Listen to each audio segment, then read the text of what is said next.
name is Wynnde, and I'm going to be talking about the topic of the significance of African American women, our hair, and hair as it relates to our self-expression, hair as it relates to styles, myths.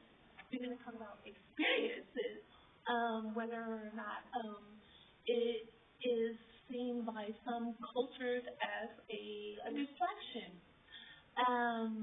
We're going to talk about some stigma with regard to texture and hairstyles. I hope that we can have fun and enjoy and learn and become a little bit more aware of what African American women experience with regard to our hair. Okay? Also, I've asked a friend of mine, her name is Blessing, to interview me because I wanted to be engaged in the participation part and aspect of this particular presentation. Okay. So, go ahead. Thank you very much. Hi, my name is Blessing. So, Wynnde, I have a couple questions for you, right? So first of all, talk to me about any myths you've experienced concerning black hair.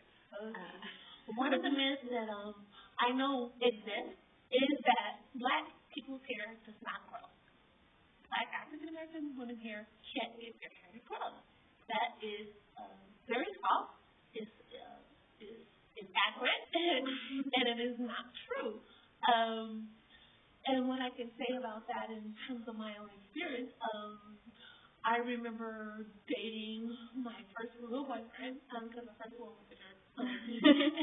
So I didn't he disqualified himself. So the first one, he didn't care about my hair. But the first real boyfriend that I had, I went to visit him at his dental clinic where he worked at. He was a dental assistant. I had my mom do my hair as in wash, press, and curl my hair. And my mother was a cosmetologist, so she did our hair.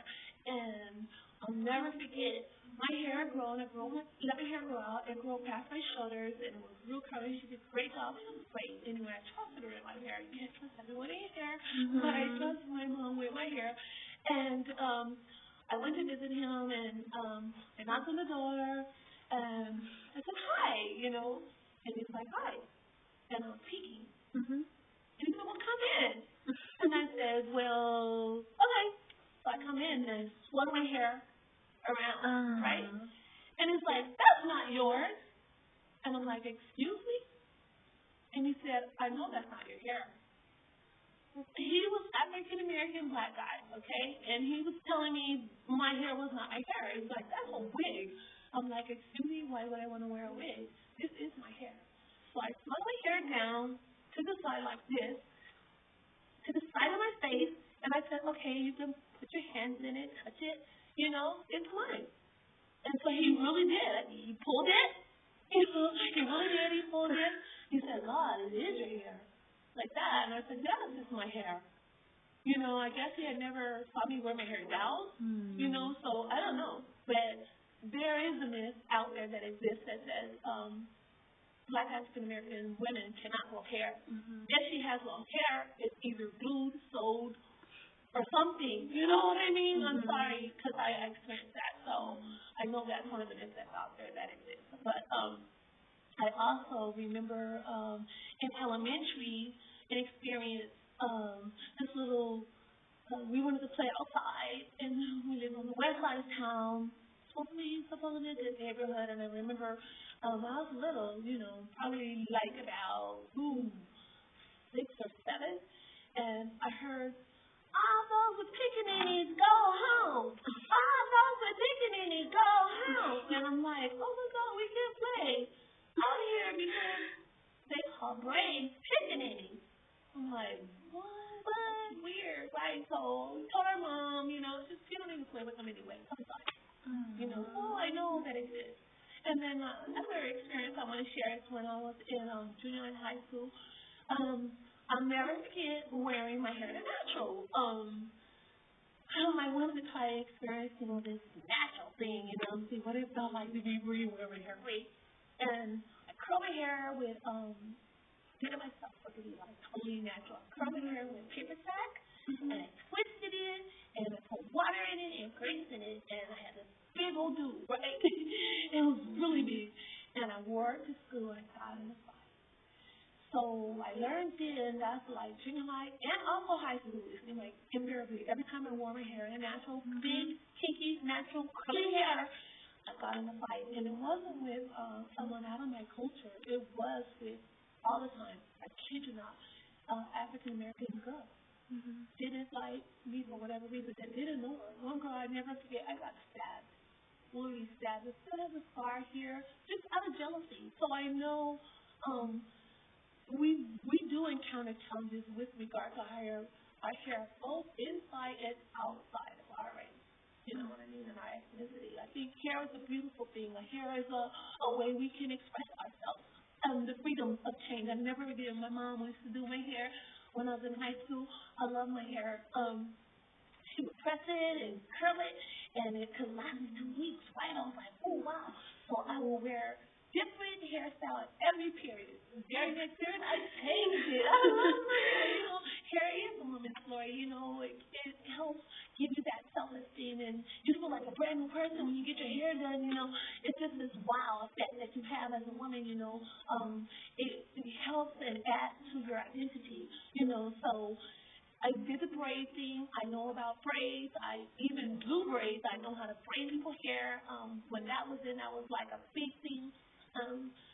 Extensions came out, so I learned. I self-taught how to do extensions, so I know how to do that. I wore that. I made it so creative. So if a person had short hair and wanted to have a long hairdo style, the freedom of variation, so varied styles, they can have long hair and just flip the hair, tie it back, whatever. I think as an African American woman, being able to have that type of freedom to be able to change your hair and just feel so beautiful inside and out, with regard to your hair. Your hair, the way you look, part of your self-expression, and part of your image. Yes. You touched a little on my next question. Okay. So, what do you think beauty is in terms of hair? In terms of hair, biblically speaking, and I will have to resort to hair is a woman's glory. And that's biblical.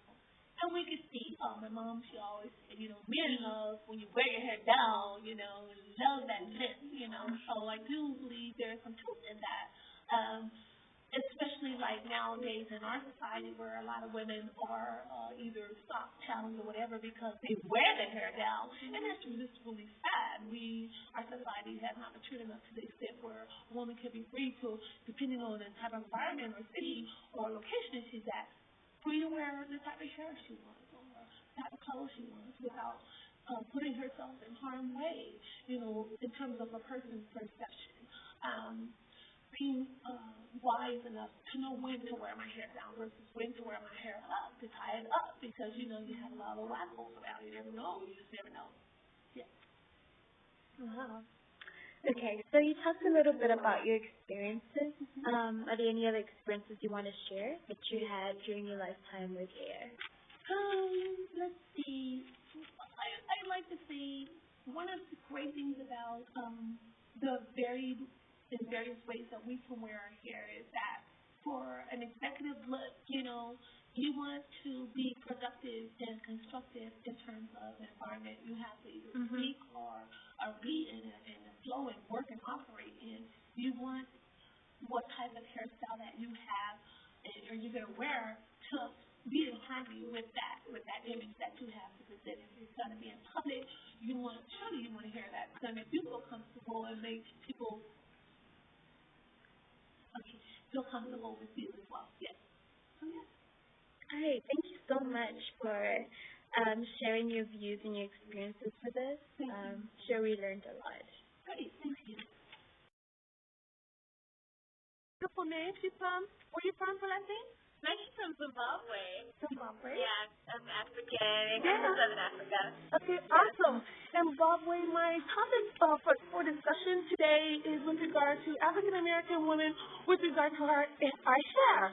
Because I know we as people, people part of America in terms of our ethnicity and our culture, we encounter a lot of struggle. Not only with just being, our ethnicity, our culture, but as well our hair, our skin, the colors of our skin, the way we talk. Oh my gosh, who we hang with. So I wanted to ask you to share a little bit of your experience with regard to your hair. Have you encountered any distractions or people making it a distraction? Talk to me about that.